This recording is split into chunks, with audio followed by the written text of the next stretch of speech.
Greetings and welcome back, everybody. This is Into the Nexus, episode 396. I'm Garrett Weinzierl, here as always with Kyle Fergusson. And Kyle, my goodness, man, my Heroes of the Storm experience has been one of the greatest, most ridiculous win streaks where I have just owned and destroyed and watched my enemies driven before me as long as it's our patron night. So 5 stacking? Yes. And outside of that, I don't know. Here's how I'm going to spin it, Kyle. I've never seen so many brand new heroes in this game before or players that have no idea what to do. Here's the Storm is alive and well. If how unseasoned the players I've been paired with is any indication. It feels that way when it comes to quick match, for sure. Now, granted, we were straight villains last week in the Patron Bonanza. We did 4 support Hammer with Rhaegars and stuff to handle the off lanes. Hold on. I do believe literally no one on that team said I play Hammer. We had to all right, who's going to do? All right, you go for it.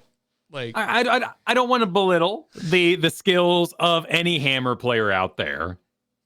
It can't be that hard, though, right? Listen, I don't want to insult you, but you are the dumbest excuse for a human being that's ever had the misfortune of gracing my presence. Not at all. Not at all. That's what you just did. No. Okay. No. This is like Italian dressing on chicken. You could spend all night basting and preparing and marinating chicken. Or you could just dump Italian dressing on top of it, and it's flavorful. Remind me not to eat dinner at your house anytime soon. That sounds terrible.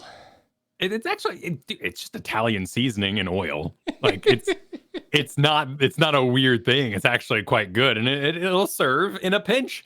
But what I'm saying is, as the guy who's been playing a lot of Mephisto fighting Tassadars, I know there are harder heroes to play. However, sometimes just playing it easy is the good way to go. You didn't have to work that hard in the first place, is what I'm saying. Well, what I want to have right now is fun. And I have that when I play with enough friends to have the majority of the team. When I don't, it's a bad time. We find ourselves in a very stale meta at the moment, which is interesting because it's not like we haven't gotten balance patches. It's just that Right. Like I was talking about this with Daryl. We were looking at some Hotslog stuff. He's working on some cool stuff, by the way. He's been analyzing early stages, but at some point I'll probably come to ITM with some show and tell. Daryl's been analyzing win rates in duos. So essentially looking at what is this hero's win rate by itself? What is this hero's win rate by itself? What is it together? And kind of running a table for every possible duo. And so I was picking his brain about that. There's some fascinating stuff. But really it just came down to, we were looking at data from like the last 2 patches versus the data versus the Zagara buff patch. So the last 2 patches, like 2 patches ago was Zagara nerf. Most recent patch was Zagara buff, but a really mild one. So if you go, Daryl's been looking at 3 patches ago. And we were realizing that there was quite a bit of the data that was just kind of skewed and impacted by Zagara's existence. Sure. And so, yeah, I told you all of that to give you that kind of small revelation and just say, it's not like our meta is bad.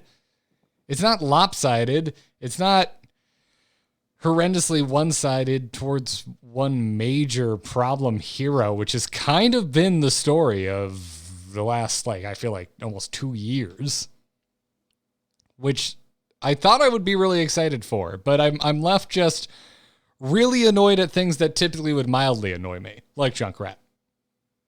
And those are the ongoing succeeders, Junkrat, Dahaka, and they are dictating games in the high leagues and making everything work around them. There's only so many ban spots. A lot go to Stukov and Brightwing still, because you are definitely knocking out the preferred and practiced hero pool of the support on the enemy side. Those can be quite impactful. Also, Zeratul. And that's a story that's definitely gotten me down a little bit this week, because if you picked up Zeratul in 2016, you really haven't had to diversify that hero pick for a very long time. Now, I'm coming to this week a wild man. I've been on my main account just picking whatever floats my boat and whatever I find particularly interesting, and I've fallen from the lofty areas of Masters down to Diamond 4.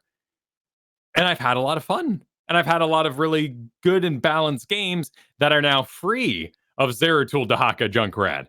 So I'm almost preferring my old stomping ground more than a really, really tight and structured dance around 5 or so heroes. So you're finding more fun even when it's not converting into a positive win rate. And it's not as competitive. And, there perhaps are more mistakes being made. I played a game this week on Hanzo, who I've been working on, which I should have absolutely carried. And it was a wake up point of like, wow, I'm not ready to do this on the main account. I need to go Smurf with this. I need to go actually practice more if this is what I'm going to be doing. And I'm not terribly passionate. So I played some Thrall. I played some Imperious, some Deathwing. Like, I went on a big bruiser spree this week. I've just been kind of getting to heroes that I haven't played in a while. All you can eat bruiser or heroes buffet. Yeah, but avoiding the hogger every time and that sort of business. That's good. Yeah, I'm overall, like, a lot of heroes I dig are good, and we're going to talk about the kind of where balance has settled here in a second. But yeah, I don't know. I just kind of find myself wanting to get good with things in quick match that are comp dependent, which is always a rough place to be. You want to go practice, but you need a comp that makes sense, and it's just not what quick match is for. No. And not bend it to your will. Exactly. I'm not going to go practice Hanzo in that environment where there's Valeros and Novas and stuff. It's not something that's structured enough to even get that good experience out of. But we're also combating our own anticipation as a community this week. There is fever in the air. People are extremely nervous. There are 2 weeks left on the ranked season countdown after a pretty large extension. We are in the mood for a new hero. We are in the mood for skins that have been data mined, for really just about anything. However, we can't all agree what that anything is. And it has left the community battling itself and their expectations. The Reddit is a sad place right now, and it's full of fear. You're not left. Do you want to have this conversation now? Because I know we're going to talk about some of this towards the end of the show. Do you want to just? I think it's. Want to pull the ripcord? Yeah. Let's talk about this now, because it is on everyone's mind. Of course, we're going to talk about what's happened with that balance patch we had 3 weeks ago, and where the movers and shakers are, and what you should be playing. We're going to talk about the CCL Season 3 and its announcements this week. We're going to have emails, all that sort of fabulous stuff. But there is an elephant in the room that is the cadence, the production schedule, and the silence. The elephant in the room is we're not sure anyone is in the room, Kyle. To me, you and I have talked about this privately, and we're like, it's been a quiet year for heroes. We've gone through multiple long periods of time with not a lot of communication, especially since HZ Jackson departed. And we try our best not to be Debbie Downers. It's one of the things that absolutely drives me nuts about other popular content in the world. Is not taking any shots at anyone in particular, but just in general, not even talking about HOTS, just games in general. It's easy to focus on what isn't working as opposed to what is. But there's a big focus on lack of heroes. It's been happening in the subreddit. Hell, even there's like a heroes Facebook group I'm part of. The memes are wonderful. But this week, there was a lot of focus over there as well, a place where it's usually just memeing on, hey, are we gonna get a hero this year? Because it's almost over. We're nearing the end of October. We got 2 more months left. Last year was the big scandal was no holiday event. and we're on the precipice of the holidays, which any other year we'd probably be getting excited about. But I think there's this combination of the fact that we got Jack last year, and we're coming off of that long extension that you're talking about. So we're having all these compounding issues where hype around this time of the year was already kind of squashed last year, a year ago, by having no holiday event. And then it going too long is really a lot of the burnout on toys. Yeah, we had a feeling that, eventually this day would come, that we would have a slower year. And that's what 2021 has been. It has been a slower Heroes of the Storm year. But we've still had tons of patches and reworks. There's been a lot of things that have been thrown in to rejuvenate the game. But it's those two things, I think, kind of getting compounded here at the end of the year, combined with what I legitimately see as the worst communication we've ever had out of the team, which is to say basically none. Which usually means busy devs. It's worth saying. Like, they go quiet when they're busy. And then they talk when they're not as busy, or things are about to happen, or they just came out. AZ Jackson was a special case. He clearly put a lot of effort into that communication and made it his own personal goal to step up and expose himself in that way. Like, I get bummed about some really weird crud in my life. And if I swung by the Heroes Reddit right now, as a dev, I sure as heck wouldn't say anything. I'd be scared to death.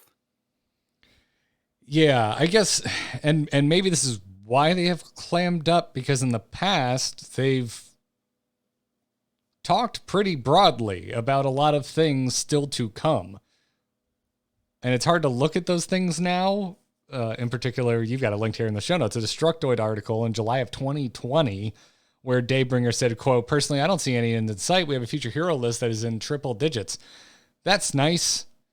Is it going to take 40 years to see our triple digit? At this rate, actually, it would take way more than that. If we get one hero this year, sure, it's going to take 100 years to get a triple digit hero. So maybe that's why, because they've said stuff like that in the past, and clearly that's not going to happen. We're not going to get triple digits future heroes. Well, right now we're wondering if we're going to get one. One for the year, yes. And it's understandable that this may have also been the year that things really caught up with the pandemic, with the delays, with the being out of the office, all that sort of stuff. We're also living in a immediate time of jealousy. And I think jealousy is one of the most awful and toxic emotions that exist in a human being. It sucks. Like, some people are like, I just don't want to be mad anymore. I hate jealousy. Oh, it's such a burden. What a horrible emotion. Right now, the International lives next to you, Dota 2. And they pulled up in their brand new car, and they're showing off their cartoon and their heroes, and they're washing their car like, hey, how's it going over there? It hurts a little bit. And then you've got like this really, really weird situation going on with Pokemon Unite. Awesome. Awesome hero design. Are you talking about the car payment for a skin? Yeah, like the car works for Dota 2. Pokemon Unite is almost like they sold their plot and they're putting in a really high caliber restaurant where you see people getting kicked out all day. It's really weird to live next to. The hero design, the Pokemon design over there is awesome. There are some really creative ideas. The way controller interacts with that game is fascinating, but it has some bizarre monetization strategies like $40 skins, or making in the battle pass that you paid for, making you play certain heroes that you may not own. You can imagine how that would go over here. Not on free-to-play rotation. They say you must play 10 Zeratul games this week. So you're double dipping. You're going to go buy Zeratul so I can use it for the thing that I paid for in order to get battle pass progress. It's villainous. Now they are trying some things. This week they tried out a temporary pass. So you do 10 quests or so. You unlock the hero for a day, and then you can use that day to complete your battle pass quest. But Now you've had to play what? 10 minutes game, so you played for maybe 5 hours, but still, that's a big ask. Smite has like Kyle, 7 new. You can get hollow clothes for $40. Smite has like 7 new heroes this year. They love their game. It's what they own. What other game does that Smite company run? There are others, I know, but I don't know them because I know about Smite and their Last Airbender tie-ins and stuff like that. And League has had 4 heroes. Like when we look around, we have the thing we love in the center, but we look around at all the new shinies. People are getting really jealous right now, and it's twisting this conversation in a way that makes me sad because the game is still so good, and NGS is here, and CCL is here. But there is a conversation to be had absolutely about where is this heading? Our last giant patch that had content was the May patch with the reworks for Anduin, Johanna, Raynor, Stitches, and Vala. That's quite a bit. That's a lot of new toys to play with, and we played with them. Yeah. Dota's an interesting one to bring up, right? Like, I want to focus on that one because it's probably you mentioned the international, which is detrimental to my argument, Your Honor. But international aside, because we don't have esports that are to that level in heroes. CCL's great and wonderful, and I trust them infinitely more than I would ever trust Blizzard again with any esport. But to the level of the international, it is not. But Dota has had 1 new hero this year. Yeah. They are on track to get a second one this year. Not out yet, though. It's supposed to release before fall is over. So we'll see.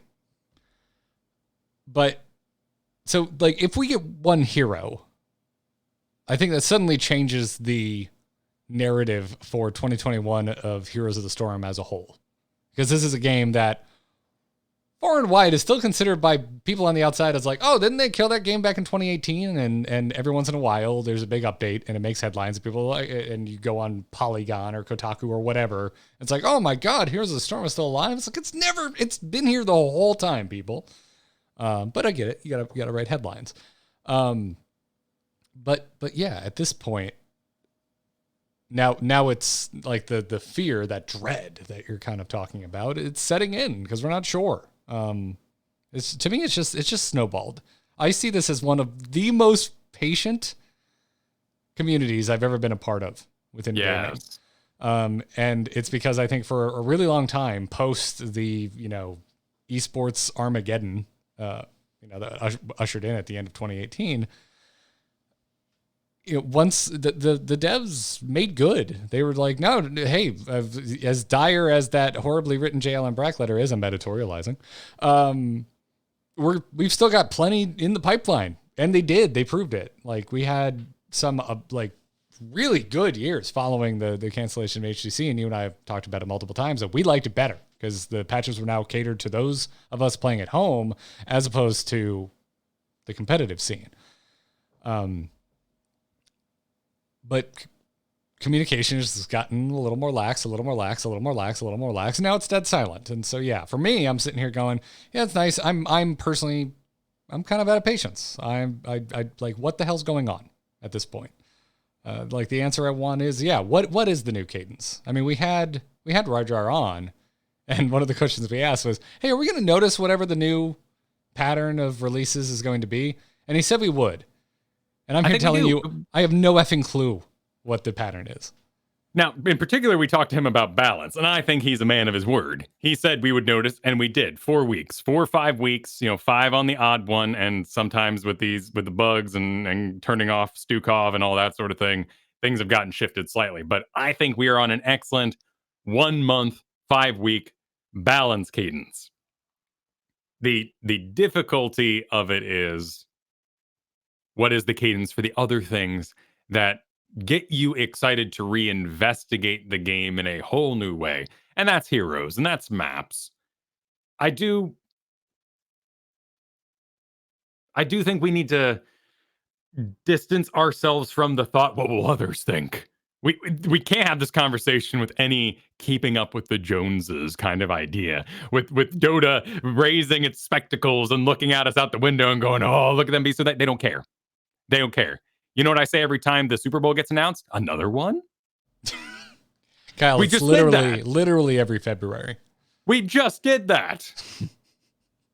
I don't know these things. I don't know what you say the same thing about like holidays. You're like, Christmas. We just did that. Now I'm aware of Christmas because it comes around and it matters to me. But if I was on the outside of, let's say, World of Warcraft, that's how I feel about international because I don't really follow it, and then it comes around and I'm like, oh, that's right. This is a really well done esports event.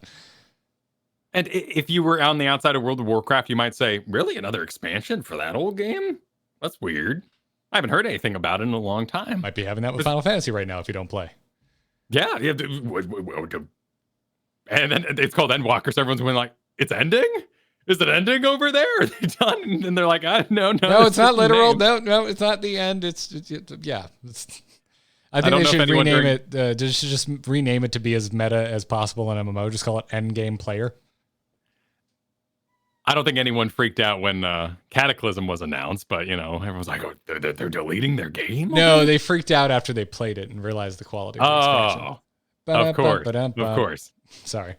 Yeah, it's. I mean, I don't know. I think in some places it's not so bad to compare us to other MOBAs because, like I said, Dota. It's not like Dota is overflowing with new heroes, and so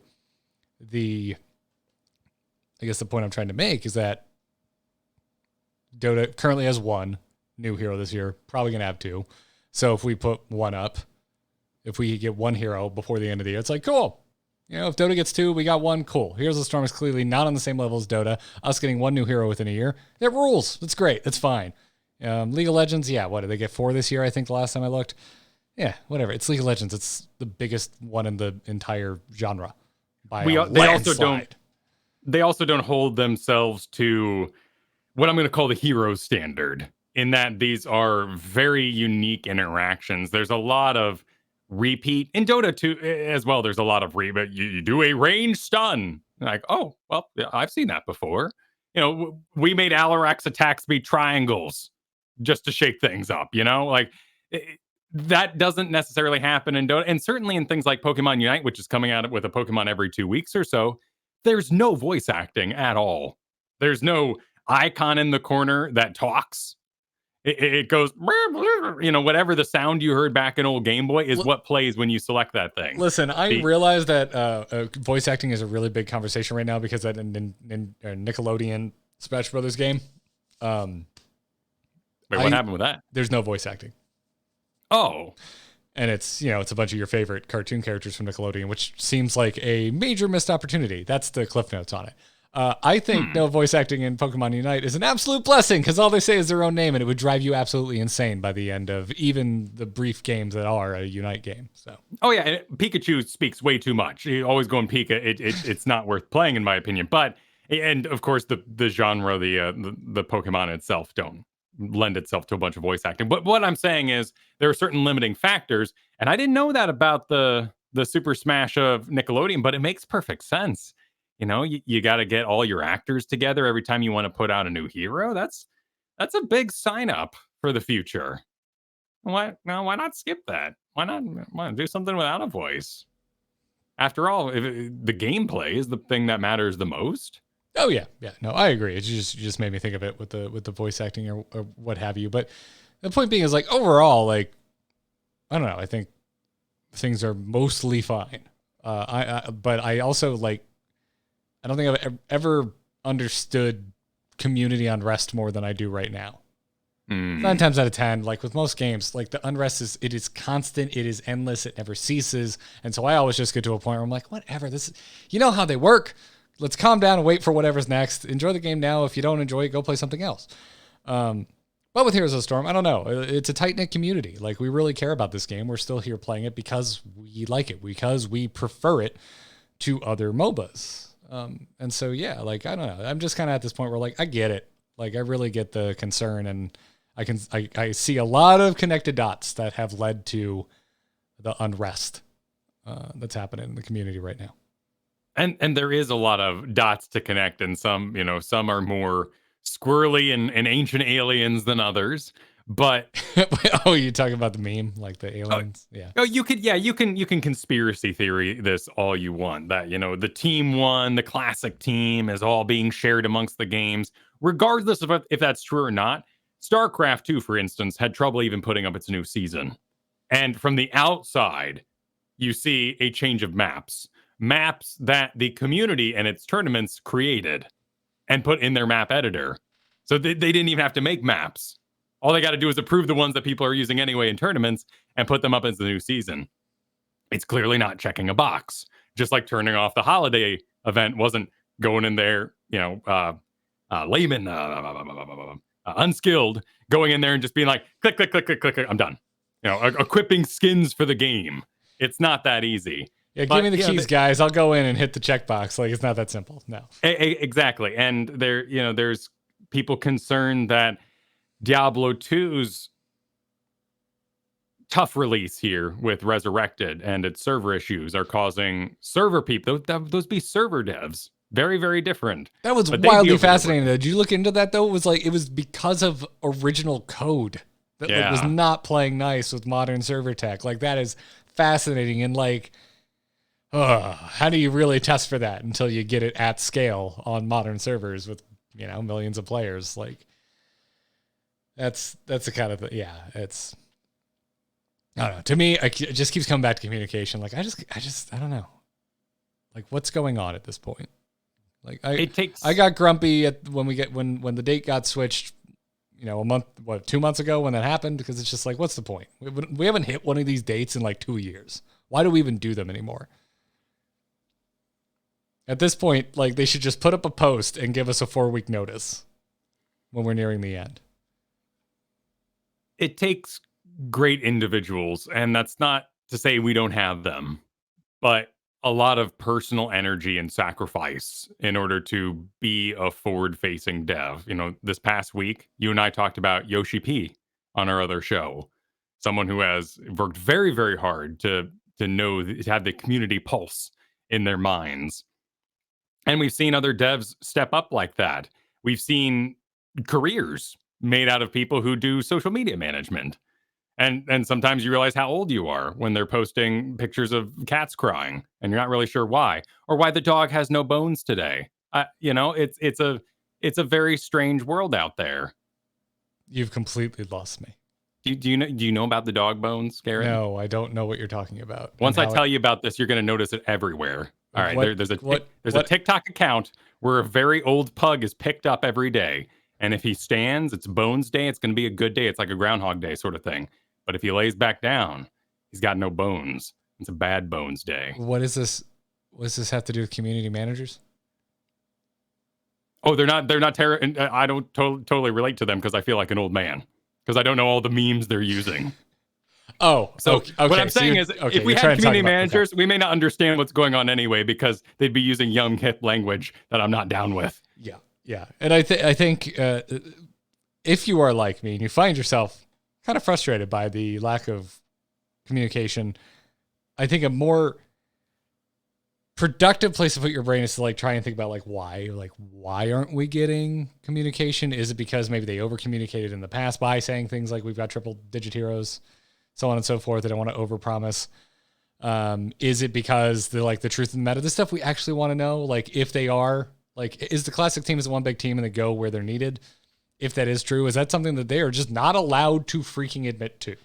Because I could see that. I could see that being a thing. Although at the moment it seems like Blizzard has much bigger fish to fry than our personal concern with the size of their teams. But yeah, it might equal some sort of weird warring of the community against each other, and that's something they want to avoid. I see that as that'd be an unhealthy thing to pit StarCraft and Warcraft 3, Diablo 2, and Here's the Storm against each other. I mean, I don't know. It could be pretty interesting too. Do we have a face-off in each game, and whoever wins the majority of the games for the game's representative, that game gets more dev time? I'm kind of down for it. Let's do the Blizzard Hunger Games is what I'm asking for, Kyle. Or I guess Squid Games is the big thing. I haven't watched it. I don't like reading. I thought everyone was talking about Octodad for a really long time.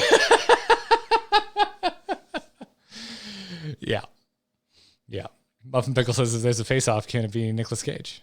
Yes. But is it Nicolas Cage or is it John Travolta wearing Nicolas Cage? These are the big questions. These are the big questions, Kyle. So the point is, yeah, I don't know. To put a bow on this, like, we're gonna know real soon. That date is counting down. And something has to happen. If it gets extended again, yeah, it's just gonna be bedlam. There will be some intense sadness. The room is nearing on fire, and they certainly know it.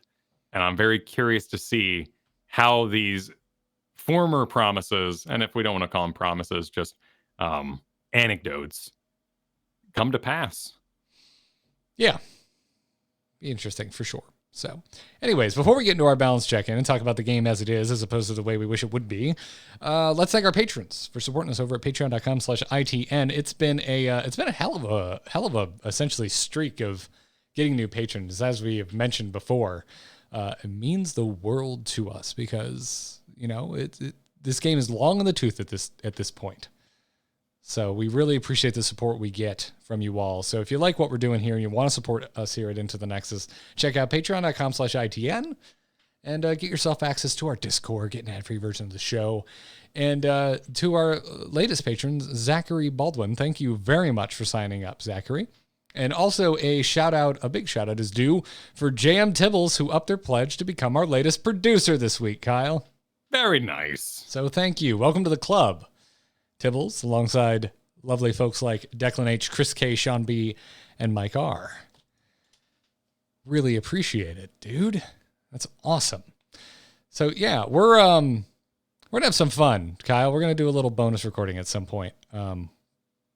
I think we might take a look at that new Uncharted trailer and probably have a good giggle about how not great it looks. I haven't watched it yet. When I was like, dude, we should record something fun. The Patreon's been kind of popping off. I want to do a bonus show. What have we been talking about? You and I have been talking about, like, I want to watch trailers together and poke fun at them, or legitimately have my mind blown. So we're going to sit down sometime very soon, give that a watch, and give you all a bonus recording for all of the love you've been showing us over at patreon.com/ITN. So thank you for the support. And with that in mind, Mark Wahlberg is an overrated actor, and here's this week's Heroes of the Storm news. Wow. Yeah. We're on, boys! Ha-ha! Let's liven up this place! Point me to the stage. Stay a while and listen. I mean, you have to be pretty bad to be in, like, the top 2 worst Shyamalan movies. I feel so bad for him, you know. He's a millionaire dude. and he owns a burger chain. He's fine. He owns a burger chain? You've never heard of Wahlburgers? Is that really a thing? Yes. Oh. Yes, it is. There was one right down the street from CreateCon when we had that. Who was the guy in Dragonheart? We're doing this. Oh, that's Dennis Quaid. Yeah. There are not Mark Wahlberg.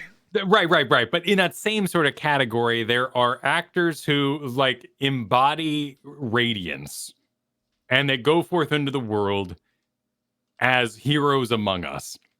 And then there are people like Dennis Quaid and Marky Mark who are just out there trying their best. And they may be millionaires, but it just feels like a stumble, like they're constantly about to drop the dishes. And I applaud them for trying so hard. Boy, I just said he stinks. You gave that the nicest insult I've ever heard. That was the kindest insult, Kyle. It was great. It was wonderful. Just look at him go. It's like when you see a dog walking on the grass, you're like, yo, boy, you keep at it. You're adorable. Anyways, if you were wondering where the dominoes were going to fall after the most recent balance patch, they have certainly fallen and stabilized. As you know, Kyle, the meta is, or as you mentioned already, the meta is figured out. So let's take a look and see what it is. And kind of take a look at our biggest winners and biggest losers. What I find fascinating is most of the biggest swings are heroes that haven't been messed with at all. Not unknown. Yeah. So the big, the big winner who was messed with is Zarya. Zarya got some buffs and has seen a notable climb from one of the worst heroes in the game to damn near at a 51% win rate. I would have been stoked just to see Zarya get close to 50%, and now she's nestling in over the line. So we can definitely chalk those Zarya buffs up to great successes. These are, of course, all going to be general win rates across all the leagues. So you're going to see things like Gazlo down. Gazlo will not be seen in the high leagues at all, despite any of his win rates, even though it's still a stellar win rate of 52%. He's just not allowed to play. What he does is too random. It isn't fast enough, and it's not as impactful. So, for instance, a really big winner who would not make it in the direct numbers here is ETC. ETC has allowed himself, with the buff to his heroics of having 60 armor, to be a real playmaker. And we're talking about just walking up to walls that people are melees are defending behind and popping heroic, because you're going to have 60 armor for 2 seconds, and that's just enough to let you get something big done. It's loud and beefy. I didn't mean it to be a cow joke, but here we are. But beyond that, Whitemane, Valeera, Rhaegar, Morales, and Alarak are all up a lot. And all of them, double checking, yes, all of them, including Alarak, is technically over the 50% win rate. Alarak just barely crested 50% win rate on Hot Slogs. But yeah, Whitemane, Valeera, Rhaegar, Morales, Alarak, everything I just rattled off, they were not in the last patch. Nothing happened to these heroes. They have just been standing on a pylon on the dock while the tide goes out on the OP heroes. I feel like we talked about it last week, we entered that dive meta pretty strong. And it's going to reach a tipping point soon, which is going to be really fun for maybe a short time. And that is going to be extreme dive. Right now we're doing dive, but we're kind of saying, I still want that palm. I'll still do ancestral. I'll still help my team out. I'll still do sanctification. But that's going to tip hard really soon. And it's going to be bloodlusts and seven-sideds and judgments all throughout the game. You know what the absolute biggest treat of my Heroes Month has been so far? What's that? It was that Kerrigan game. Was that the last game of the night on Patron Games last week? Yeah. Boy, that was fun. And we opened with a 2-level deficit. Oh, I'm gonna toot my own horn yet a little, but this is all just training from Cavalier Guest and time with him on his team. We had double support on Braxos, quick match, We were gonna do double support Kerrigan. And I made a note, which was taught to me by the one Cavalier Guest, that we win all team fights. So we always picked a boss fight. And we did really well. Did we always? I thought we did it once, and it went off spectacularly and was the absolute crux, turning point, linchpin of the entire game. I believe we did it a second time, too. We just started forcing camps, always running on their half of the map. Yeah. I thought there was there was, if there was a second boss, I'm forgetting it, but there was, the first time we did it, that was the point where that game shifted. But point is, I love a good dive comp. So yeah, if I could get a little more semi-coordinated play in my life, I could really slaps the roof. I could see myself in this meta. Get your Kerrigan out. I want to do this. I have no idea what you took that game, but I just did my interview with Rev for Heroes Heart this week in their YouTube. I do the basic Kerrigan, which is basically she's had literally the same build basically forever. That's the build I do. Right, because it hasn't changed in a very long time. No, it really has not. So if you look at the most picked abilities, then yeah, that's what you go with. The only place I really flex, and it's the place you also see a lot of flex and pick rates, is level 13, because it's a force survivability level. So I'm usually swapping between Chrysalis or Volatile Power, depending on Chrysalis is when I want to avoid something very specific. Look at these builds at the bottom too. There's 4, and the only variance is, well, there's some weirdos doing a different level 1, which is bizarre because Theory of the Swarm just gives you so much lane clear and everything you'd want under the sun. Yeah, let's grab a larger sample size if we're going to be looking. And this is a little visual. We'll get back into the audio-friendly discussion here. Yeah, there's a lot more if you grab another patch. Because Kerrigan is one of those heroes that has always had a pretty decent win rate, but just not a ton of games played. She's a very niche pick. She has not only her battlegrounds, but also her compositions. If you know what you're doing. And she's terrifying to take otherwise. She can really flop.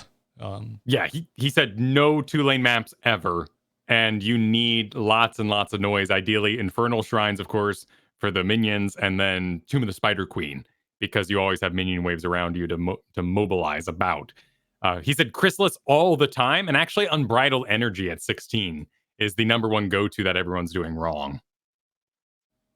Unbridled Energy at 16 is not the go-to, though. Yes, because everyone's doing it wrong. Oh, sorry. When you said it's the go-to, I'm like, no one's taking Unbridled Energy. Literally no one. There's one person taking it, and it has a bad win rate. So, yeah. Because they're doing it wrong, you see. So Painful Spikes gives you additional damage on when you land Impaling Blades, which is fine. However, you should always be going Ultralisk in every situation, and because the Ultralisk little mini attacks trigger Unbridled Energy, and you're so busy doing lane clear until you want a team fight in the first place, your Ultralisk goes out, hit or miss, it's going to go activate Unbridled Energy, giving you what? We got a 12-second Ultralisk here. 5-second summon Ultralisk, rushes forward. Actually, this doesn't say how long. It doesn't show the duration. That's not in the talent description, unfortunately. It's long. It may even be 20 seconds. Who knows? You get 4 seconds of Unbridled Energy. Damaging a hero with a heroic ability grants 35% spell power for 4 seconds. And this gives you so much throughput and so much shielding. It's amazing. You really just need like one pop of that too for like a proper Kerrigan engage. If a Kerrigan engage goes on longer for 4 seconds, things are going bad. So, exactly. Yeah, no, that's a good point. That's a really good point because you're absolutely right. You should be going Ultralisk. It's a phenomenal heroic. So yeah, hope everybody enjoyed our mini class on Kerrigan. Good to know. I'll give that a shot the next time I can play with you and other people. Right, taking Kerrigan into the solo queue, probably not the thing you want to do. A little rough. I'll still do it from time to time in a draft environment on Infernal Shrines. That's about the only time with randos that I feel comfortable doing it. But anyway, back to the bounce check-in and leaving our what would you call it? A Kerrigan workshop. Hope you enjoyed our Kerrigan workshop. Have you been reaping the benefits of any of these heroes that have kind of been rocketing up despite the fact that they haven't been buffed? I've been wanting to get back on Valera, which is where I probably could find my quick match fun. So I don't know why I'm not playing more of her. I should play more Rhaegar and quick. I just enjoy Rhaegar. I think he's loads of fun. You can trade with some really crazy heroes, hunt down Novas, hunt down Hanzos. It's just a lot of fun being so brawly. And then, of course, you can pop a Bloodlust, which is just motivational and a delight. I played it twice in the Patron Bonanza this past week. Didn't play it much on my own, though, because I've still been playing Nazebo, who definitely feels down. Yes. That being said, you are a phenomenal Nazebo, sir. My goodness. Oh, there's a lot of hours put in there. That's years. Yeah. Years. Yeah, it's that's good. Yeah, Rhaegar, it makes sense with the dive comp, right? Like Bloodlust, we're in a dive meta. Cool. Let's go nuts. Let's go crazy. Funnily enough, the buffs to Lily did nothing, and the other supports rising around her made her a troll pick this week. What do you mean troll pick? Like seriously, you'll hover Lily and people will be like, "Are you kidding? Are you serious? Are you really gonna do that?" She's up slightly, but nobody wants her. It's a really interesting situation. Maybe the reactionariness in this current more proactive meta has just left her in a place that is not on people's lips. That's fair. I mean, Tyranda's still the highest win rate support at the moment. Well, and Tyrande is slamming those owls, and we are currently seeing definitely a popularity heading that way, but it hasn't quite tipped. Like if there was an invest, like we would already be maybe even late to this investment. But if we were playing Mad Money, invest in Al Tyrande. It's amazing. Is it oversimplified to look at it like if we all agree, me, 4 other people on my team, five other people across the aisle from us, are all on the same page that we're diving. It's a dive meta. And we're going to end up with a dive team versus a dive team. Is it oversimplified to believe that, yeah, Tyrande just put you up over the top because suddenly you've got like one of the highest damage potential support or healers in the game? Is it that simple, or is that too simple of a reduction?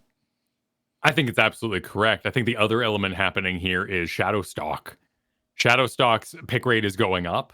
Its win rate is going up. And it's because of this dive meta where you can say, I'm huge, I'm assassin, I'm bad assassin level damage. You got Brightwing over there with like 9,000. You got Tyrande hitting 40,000. And it's good. Which for a healer, bad assassin level damage is great. Right. That's like a Zul'jin's, that's a mediocre Zul'jin game. I got zoned Orphea complaining at the end of the game. Levels of damage. Zoned Orphea, I feel like would struggle to get out of 30, just like a completely zoned, a quick match zoned Zul'jin. But yeah, nonetheless. But Shadowstalk is incredible at helping you recover from that moment, just using it personally, just to move about. I mean, gives that health too. Well, if we don't get a patch before CCL, I'm looking forward to seeing aggressive Shadowstalk. Yeah. Like coordinated. Let's all jump into a bush, hit Shadowstalk, stealth out, and murder somebody. If they're listening, if they want to balance for the CCL, the biggest request from players in the high end right now is get rid of invisible friends on Brightwing. People are sick of it. Not the audience so much, because to us it becomes a very like, ooh, cat and mouse, like zony sort of thing. But to have level 20 Brightwing team suddenly start playing in that style is very, very frustrating for the pro players. Just the turn off of I can't target this damn thing anymore. And just that they suddenly during a winning game where they're pushed out have to play defensive because Brightwing took a required 20. Because we can't go over there now. We don't know where they are. We can't go in. It's not safe for the tank to go in that bush anymore because there might be all 5. Like we can't even scout this. It's a complaint often aired, and I'd be very curious to see what they would do about it. That's interesting. So, what's the duration on Invisible Friends versus Shadowstalk? I don't know off the top of my head. Forever. Oh, it's forever. Yeah, it's until you do something. Never mind. Boy, I feel sheepish. Never mind. Okay, cool. While stealth, you heal for 20 health per second and are unrevealable for the first 0.5 seconds. Remaining stationary gives you that stealth, granting invisible. And as long as you do nothing, you've got the stealth tag. Okay, I know we spent a good portion of the top of the show talking about the evolution of Heroes of the Storm development over time, and that you and I love post HGC balance. Like, it's great. Balance for us. Not for the top 0.01% of players who are god tier. This does seem like an easy fix for competitive play though, right? No one's abusing this in pickup games. Yeah, and you by accident there came up with a great solution. Just give it a duration. Yeah. Yeah, because I've never thought about that way. I don't play Brightwing coordinated environments. This is not something we do. We don't go, all right, yeah, cool. It's 20 in my rando game with 4 other people. All right, everybody, let's get invisible and make something happen. That's not what it happens. You take it because it just turns the damage off for a hot second. I will say we've been very, very fortunate in the design of Heroes of the Storm, mainly because of the objectives, that we've never really entered a heavy turtle meta. We have turtle games where like they have a Chromie and a Jaina, and you're just going, no, we can't. We'll just wait for the objective. There's no way we're going near a wall versus that. But we've never really entered a prolonged period where the games are so unfinishable. Brightwing does extend games, so esports watchers are naturally going to take bigger note. Good to know. Brightwing's down, by the way. One of the, on the way down, though stabilizing above 50% win rate still. I think she's still fine. I'm still enjoying playing her. This is clearly not at a competitive level. Nothing close to it, but I think she's still fine for your at-home games for sure. My Tyrande needs some work. I'm missing my lunar flares. You remember my old lunar flares? Oh yeah. I remember. It takes a lot of work. I've been trying to get on Anduin for a few weeks, and I suddenly had an Anubarak this week who was like, "You don't know that you're supposed to light bomb me when I'm not near anybody in the planet?" And I'm like, "Well, I haven't done this before." Tyranda's very much that same thing. You play with a Diablo for the first time in 4 years, and you're gonna go, "Oh yeah, he's always moving, crud. I gotta do everything different." Well, you got to wait for the flip, right? That was like OG duo. Yeah. First duo ever. My first duo, Diablo Tyrande. I would go back to those days.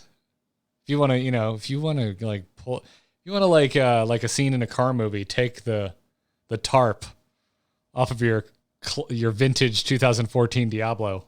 I've got a Tyrande waiting for you, buddy.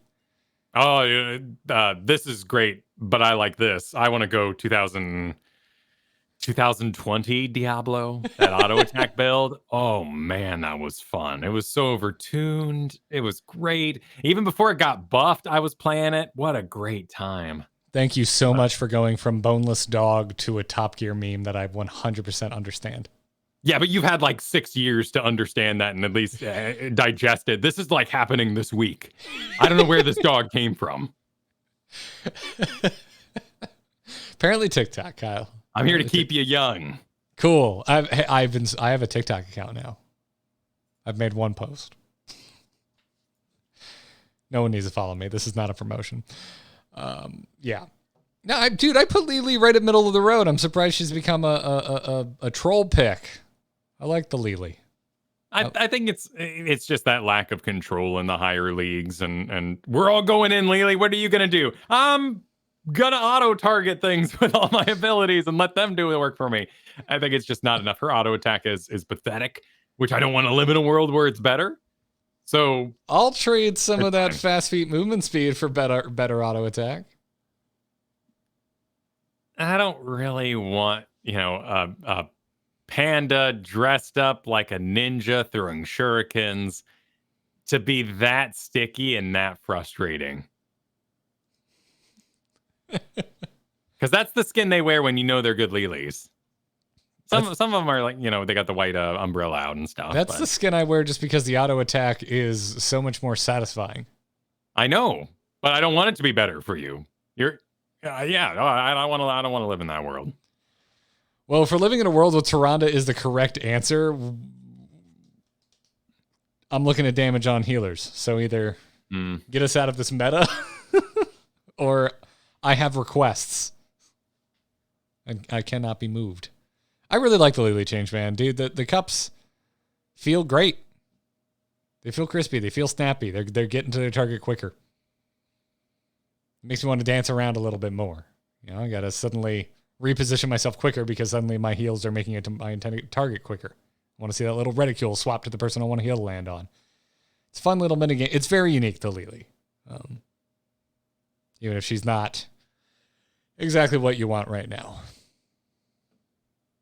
And then drops. Who's good, for lack of a better term, who's the biggest loser? And kind of the opposite end of, we talked about like your white mains, your Rhaegars, your Alarax kind of standing strong by virtue of not being messed with. Chen just losing win rate for seemingly no reason whatsoever, other than, I guess, dive metas aren't his thing, which seems weird to me. A non-Chen player. A Chen layman. Seems like he would excel in the world we're currently experiencing. I have not seen a Chen outside of some of the replay reviews I've done. In those situations, Chen is strictly for a thing called Withering Flames. This is a 12% pick rate popularity, but we're talking about tournament play here. Storm Division for NGS. Igniting an enemy hero reduces their spell power by 60% for 4 seconds. This is a level 4 talent. So you basically see the enemy side and say, wow, they're all spell power. How will we counter this in the early game when they'll be at their most powerful because it's all based on burst spells? We're going to draft Chen, and 60% for 4 seconds, we're going to reduce that damage.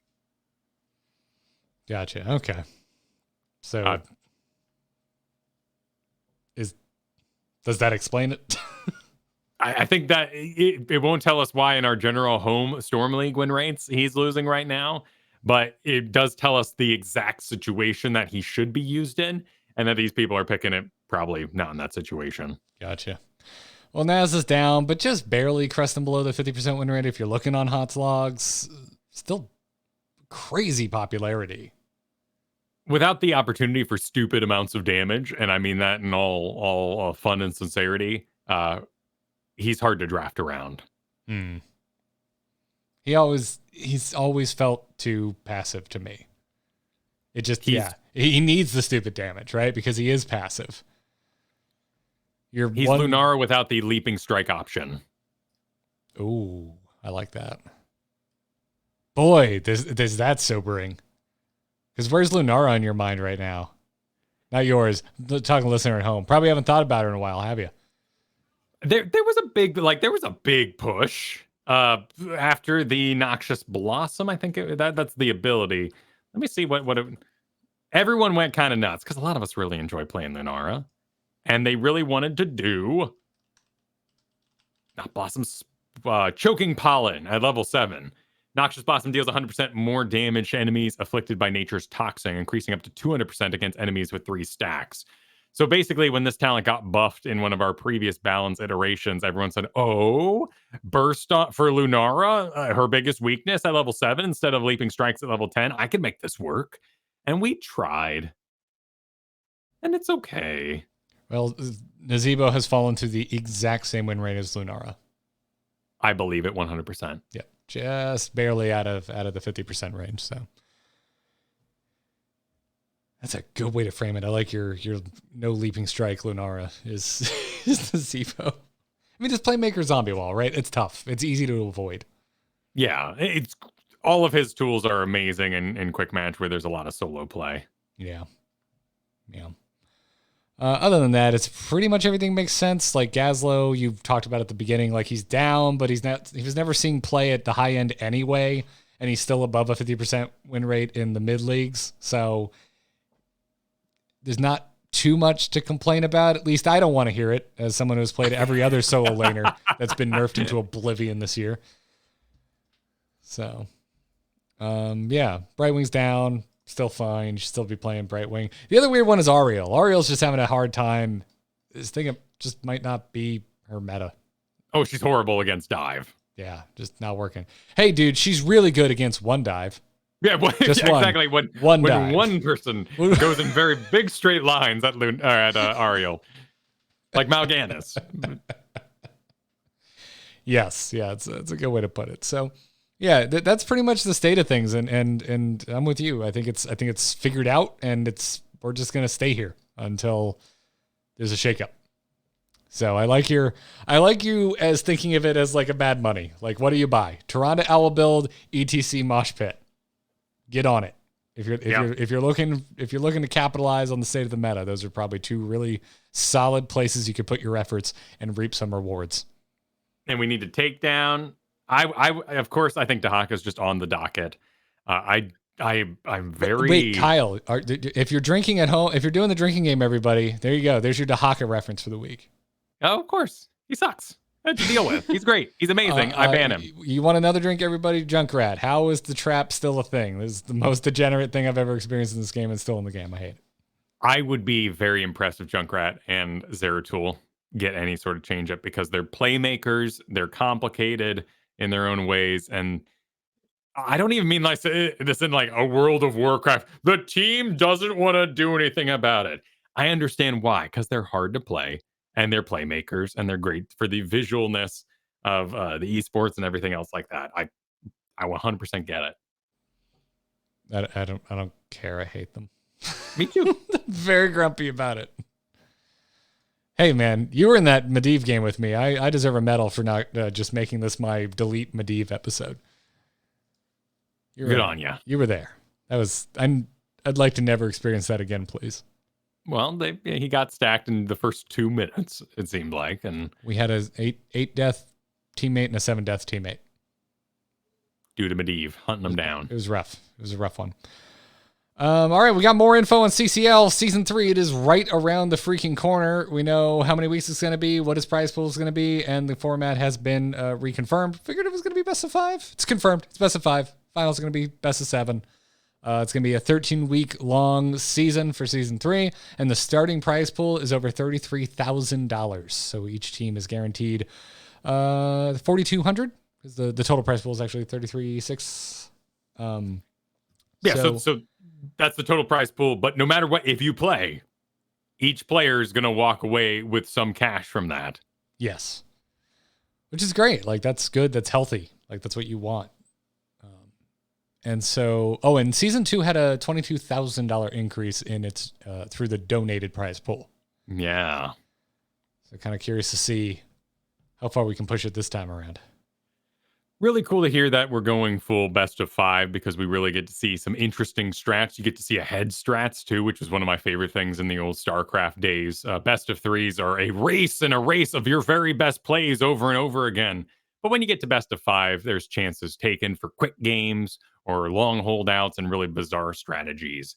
One of the fascinating things about this video, which they had Grubby record for them, is they make a pretty big point in the middle to basically say, we are not affiliated with Blizzard in any way, so come celebrate us. Oh, really? Yeah. I haven't seen this video. I mean, of course, they have to get approval. There's a licensing kind of purchase that has to be done. But yeah, they made a decent little note of that. Blizzard's situations cannot stop us. We're in full control. Yeah. Listen. You're affiliated by fact of it's a Blizzard game, and yeah, you need a license because the price. It's, I think, what is it, $10,000? This was a rule a long time ago, where if you were over a certain dollar amount in your prize pool, you had to secure a license, and I think it's 10. Correct me if I'm wrong. That sounds right to me. We looked it up last year. Yeah, because I think that's when it went into effect, but it might have actually been like 2 years ago. Anyways, yeah, like, and there will always be this strange dichotomy of like dumping on Blizzard while also covering Blizzard. But like, yeah, if I were them, like, I would really ham that up, because like, as I've mentioned, I kind of never want to watch a Blizzard esport again. I don't trust them. I don't think they should be in charge of esports. I think they're doing a terrible job with Hearthstone right now, and they did a bad job with Heroes.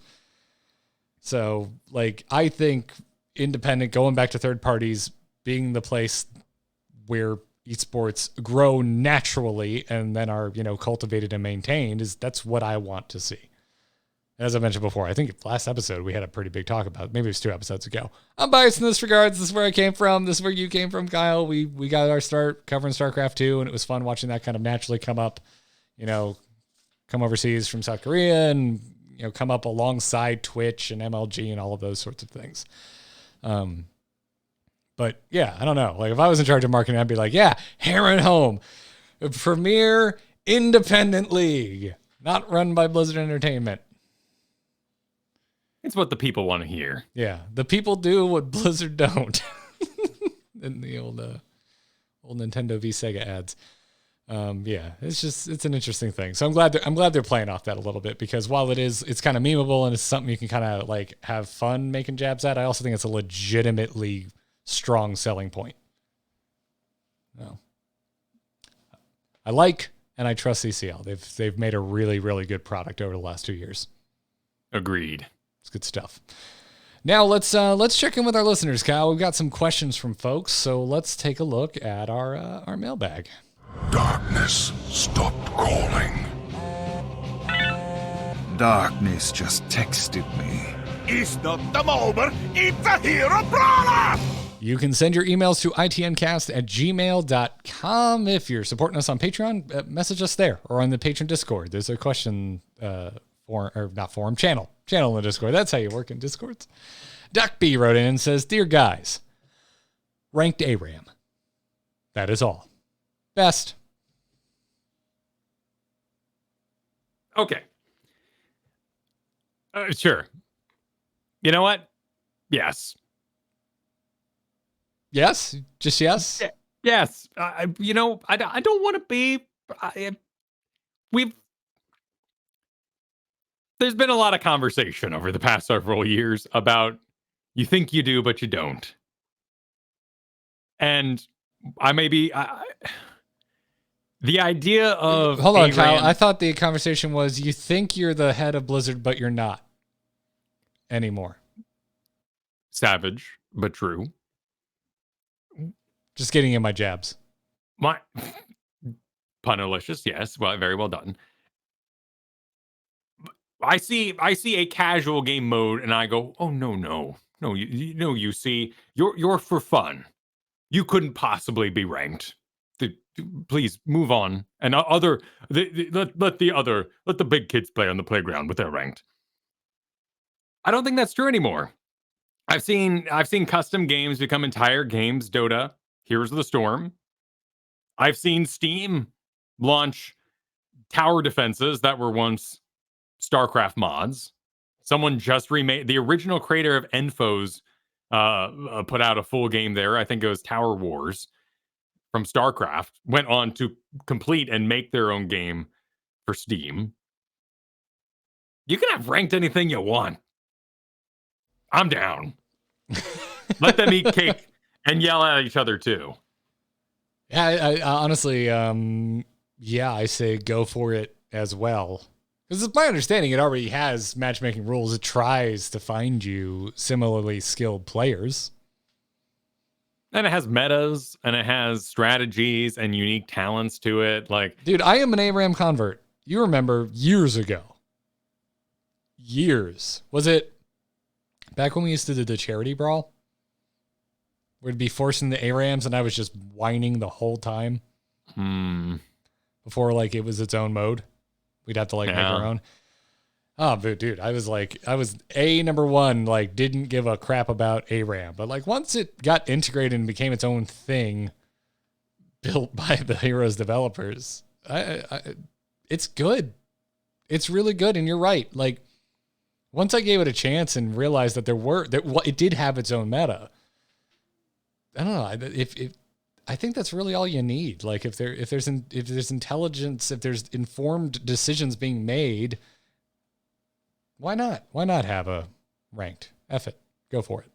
For my own personal play, I do find ARAM way more interesting than Brawl.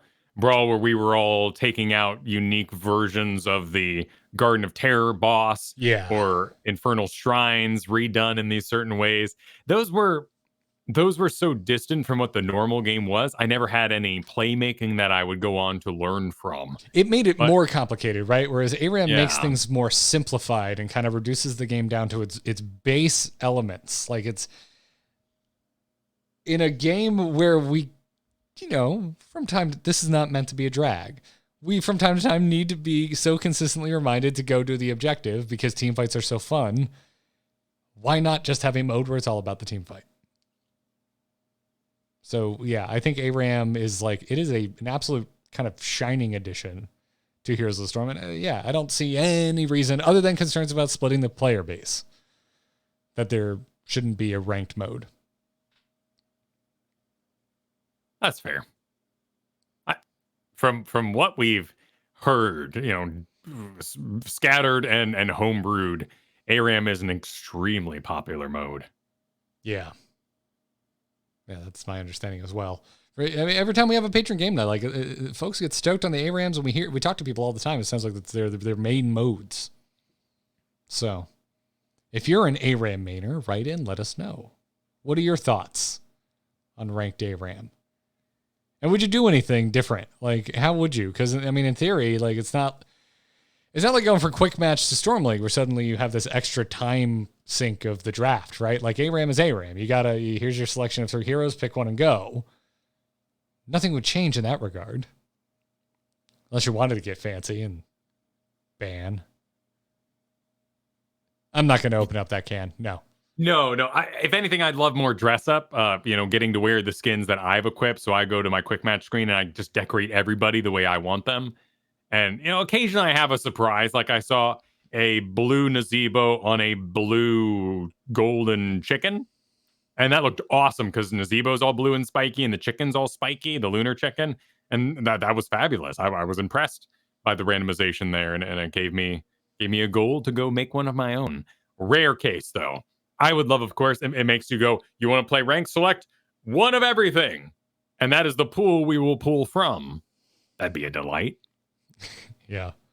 Or hell, just this would be controversial, but just make it ranked. If you're worried about splitting between an unranked ARAM and a ranked ARAM, just add like a Hearthstone Battlegrounds MMR number. There we go. And that's just in the mode.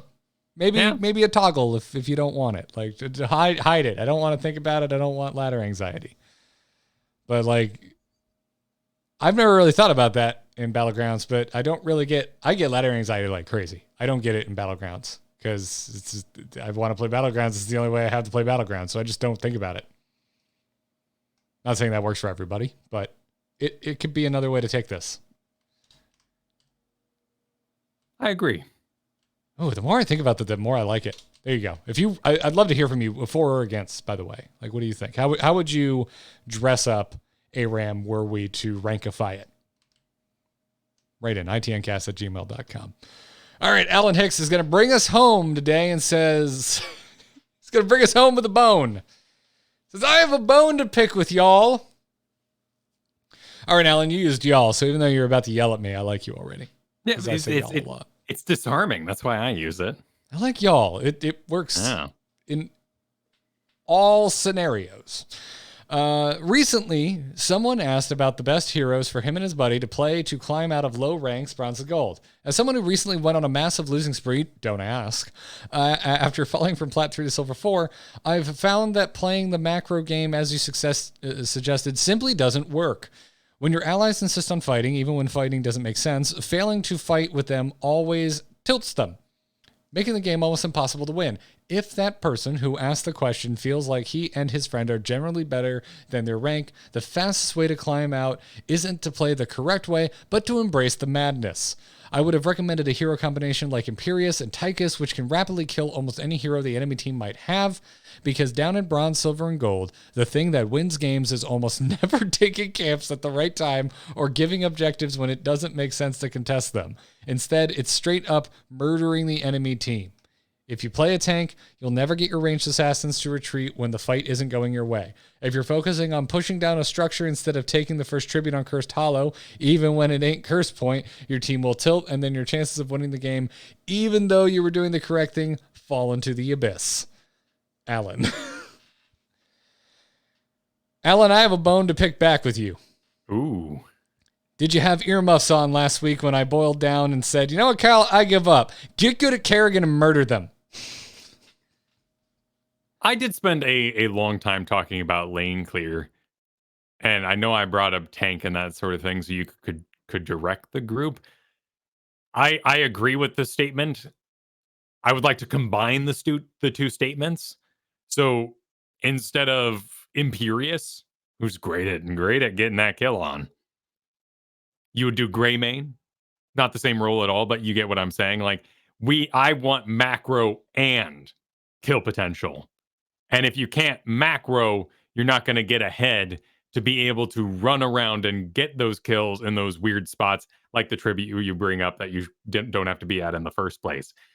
The hard part is, of course, the balancing act, and it can be very difficult to do a camp solo on Greymane and then have time to Hearth when they're already picking another fight. So you should have just followed them the whole time, in which case, why did you have to be Greymane? You could have been any assassin like Zul'jin. Yeah, I would like to defend you somewhat though by saying like lane clear or wave clear is still important, because if you lose even if you're trying to just stack and murder, lanes are still going to need to be cleared. Even if you're all like 5 stacked versus 5 stack in a lane, you're going to notice real quick if they clear your wave before you clear theirs. You're going to be on the back foot. They're eventually going to rotate. You are going to fall behind, and it's going to suck. I'm gonna toot my own horn here. I am such an amazing thrall. I am so good at that character. Oh my god, I love my time on him. But I'm always screaming in the off lane, moving in molasses, trying to clear that lane, because I know they're picking fights down there that I would be awesome in. But I got to do this off lane duty, and I'm awful at it. So I'm just going, no, stop, please stop. Okay, lane's done. Oh, you go. Okay, I got to throw across 2 lanes of Alterac fast. Come on. All right, I'm here. Earthquake, bam, giant killers out the crazy wazoo. Like everyone's just dying. I'm awesome. All right, did we do it? Okay, I got to go deal with that, everybody. Please don't fight while I'm gone. Drafting Thrall is asking your team to be patient. And I wouldn't suggest it, though I think he has such amazing kill potential. I think he's so much fun. He's so good. Well, if you're not breaking off the do lanes because breaking off the do lanes is unwise according to Alan Hicks, then maybe you can take Thrall. Maybe that's what we're forgetting here. And that could ultimately be the crux of our problem, is that their lanes aren't being managed either. So us managing those lanes correctly while XP leads may flow in the soak department, the kills are what matters more in bronze. Yeah, I think this is why Rexar worked so well for me, getting back up into plat I kind of brought both. I brought effective, play-making potential to the team fight with Misha Charge, but I also had oodles of lane clear to spare so that when there wasn't a fight going on, I could go do what I would like to do, the world I'd like to live in, where you are actually playing a macro game correctly. Did I stay as long as I should every single time? Absolutely not. I could see when my team was getting restless. And if I had to leave XP behind to go contribute to the fight, I would. So that's my brand. It's not what I'm saying everyone should go out and do, but that's like where I found my longest lasting success, was just being able to do both. Bring someone that does have lane clear, that can do it when you're free to, but also can still be effective in a team fight. And at this point, most of the solo laners kind of check that box. Most of them. I think there's a great hero called Hanzo who has a build that is fully auto attack and gets rid of all the need to ever aim anything in the planet. Like, you could just sit a full mana auto attack build Hanzo and be top damage. And then you use that ricochet and those dragon arrows for camps and things that aren't going to move. But just right-clicking people with absurd range on Hanzo is really, really good. So when we boil down the advice, maybe to its core, is play something that's good and you're good at, and don't make it harder than it needs to be. I think it's a fair assessment in low leagues, bronze, silver. The kill potential is more important. And I think that's kind of more or less the what Alan's getting at here, and I don't disagree. I agree with your don't disagree. And the bone to pick was a just bone. It was. Just want a little credit for my just murdered them comment. I know I made that comment last week. I want a little credit, Alan, just a little bit. I know you're in our Discord, and I know I could reply to you. But hopefully you find more fun with me replying on the podcast. No. It's not the whole body. Not the body of it. It's but a bone, a single bone. Maybe it's a very important bone, but it's a single bone. I think it is an important bone. I think it is a very important bone. Yeah. I think it is. I just know I mentioned murder last week. Yes, I'm a fan of murder in video games. Yes, in video games, digitally. With mice and keyboards and sometimes controllers. Yes, I know I can play the new Halo on PC, but I still kind of want to track down an Xbox because it's Halo. That's how I play it. That's how you play Halo. Yes, I know I can put an Xbox controller on my computer and all that. It's a TV couch game. That's how Halo must be played, as far as I'm concerned. Agreeable? Yeah. They're putting out a Master Chief Radeon GPU. I tweeted about it this morning. And that I think drew into sharp realization just how PC-ified Halo has become than anything else for me. Because I remember in college, my roommate coming home one day with a Halo 3 Special Edition Xbox 360 that had a Master Chief paint scheme, and I thought it was the coolest thing I'd ever seen. And the fact that now I can go get a graphics card with a Master Chief paint scheme, I'm like, oh yeah, I guess Halo's just a full-on, it's been that way for a while.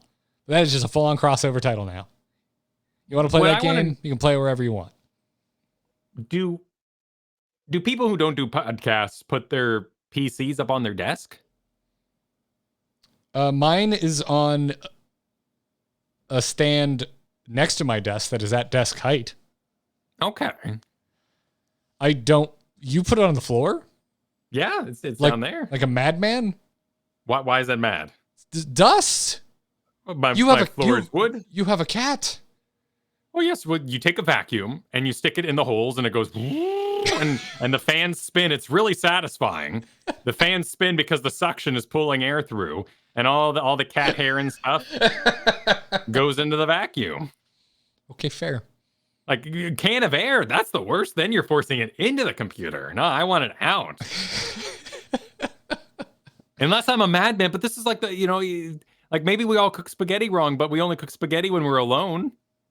So it's not like anyone's correct. Okay, again, man, dude, you started today with chicken's just as good marinated as it is when you dump mediocre salad dressing on top of it. And now you're closing out with we only cook spaghetti alone?